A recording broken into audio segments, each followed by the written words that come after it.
वाराणसी के भेलूपुर थाना क्षेत्र में बीते दिनों 1 करोड़ 40 लाख रुपए के डकैती के मामले में पुलिस की भूमिका संदिग्ध पाई गई, जिस वजह से 7 पुलिसकर्मियों को बर्खास्त कर दिया गया है। और अब ये जांच में पाया गया है कि उन पुलिस वालों की भूमिका कहीं ना कहीं इस पूरे मामले में संदिग्ध बनी हुई थी, लिहाजा अब उनकी गिरफ्तारी भी हो सकती है। सर, भेलूपुर के मामले में 7 पुलिसकर्मियों को निलंबित करने के बाद बर्खास्त कर दिया गया था। देखिए, 29/5 की रात को एक घटना हुई थी भेलूपुर थाना क्षेत्र में, जिसमें एक व्यक्ति जो गुजरात का कथित व्यापारी है, उसके नौकर से लगभग 1 करोड़ 40 लाख रुपए की एक तरह की लूट की गई थी। टेक्निकल लूट थी, और जिसमें कुछ पब्लिक के लोग थे और कुछ साथ में उनके पुलिस वाले गए थे। शुरुआती दौर में पता नहीं चल पा रहा था कि ये रुपए किसके हैं। घटना के तीसरे दिन इनमें से लगभग 93 लाख 94 लाख के बीच में धन की रिकवरी एक लावारिस कार से हुई। और इसके बाद हम लोगों ने प्रयास किया कि ये रुपए थे किसके, जहां से घटना हुई है। न तो घटना स्थल का पता था और न ही इस बात की जानकारी थी कि रुपए किसके।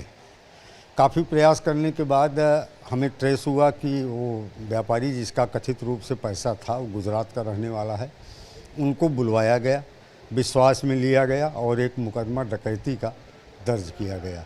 शुरुआती जांच में ये तथ्य निकल के आ रहा था कि संभवतः पुलिस मौके पर पहुंची थी, ये बताया गया था। और प्रारंभिक दौर में ऐसा प्रतीत हुआ कि ये प्रकरण पुलिस की लापरवाही और कर्तव्य के प्रति अनुशासनहीनता का है। लेकिन जैसे जैसे विवेचना आगे बढ़ी तो ये बात निकल के आई कि घटना के समय मौके पर पुलिस की सहभागिता थी। इंस्पेक्टर, उनके साथ 3 सब इंस्पेक्टर और 3 कांस्टेबल, ये 7 लोग घटनास्थल पर अंदर मौजूद थे। और इनकी आपराधिक संलिप्तता की वजह से इन्हें 8(2)B के अंतर्गत बर्खास्त कर दिया गया। ऐसे असामाजिक अराजक तत्व का विभाग में रहना कथन उचित नहीं है। एक तो जनता का विश्वास खंडित होता है, और दूसरे जो सरकार की 0 टॉलरेंस की नीति है अगेंस्ट करप्शन, उसके लिए भी ये बहुत घातक था। फिलहाल ये सभी बर्खास्त किए जा चुके हैं। विवेचना प्रचलित है, वैधानिक कानूनी कार्रवाई अलग से इनके विरुद्ध प्रचलित रहेगी। क्या लग रहा है कि अब गिरफ्तारी की भी तलवार इन पर लटक रही है? हाँ, निश्चित तौर पर अभी हमको कुछ और अभियुक्तों और गवाहों की आवश्यकता है। और इनकी चूँकि आपराधिक संलिप्तता पूरी तरह से पाई गई है, इसलिए इनके साथ अभियुक्त की तरह ट्रीटमेंट होगा और इनके विरुद्ध भी गिरफ्तारी आदि की वैधानिक कार्रवाई की जाएगी। सर, किसका पैसा था और इतना पैसा आया क्या, इसकी जांच? वो भी एक जांच का विषय है, विवेचना चल रही है, जांच चल रही है।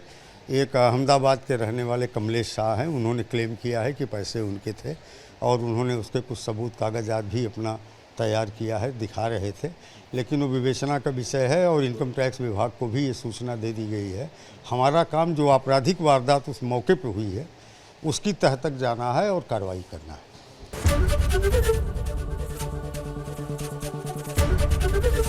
एबीपी गंगा, खबर आपकी, जुबान आपकी।